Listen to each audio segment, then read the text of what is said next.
ரவை வச்சு நல்ல சாஃப்டா சூப்பரான கேரமல் டீ கேக் எப்படி செய்யறதுன்னு பார்க்கலாம். இதுக்கு ஒரு மிக்ஸி ஜார்ல 1 கப் ரவை, 2 டேபிள் ஸ்பூன் சர்க்கரை சேர்த்து பவுடரா அரைச்சு ஒரு பாத்திரத்துல மாத்தி 3/4 கப் பால் சேர்த்து கலந்து எடுத்து வச்சிருங்க. இப்போ ஸ்டவ்ல ஒரு பாத்திரத்துல 1/4 கப் சர்க்கரையை கேரமல் பண்ணிட்டு மறுபடியும் 1/4 கப் தண்ணி ஊத்தி எடுத்து வச்சிருங்க. இப்போ கேக் வேக வைக்கிறதுக்கு ஒரு குக்கரை லோ ஃபிளேம்ல 10 நிமிஷம் ப்ரீ ஹீட் பண்ணுங்க.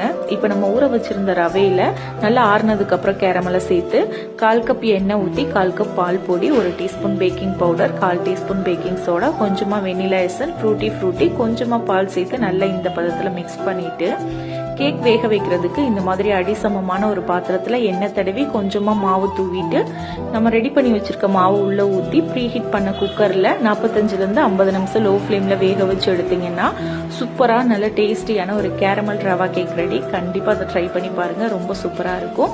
ஃபுல் வீடியோ யூடியூப் சேனல்ல இருக்கு, செக் பண்ணி பாருங்க.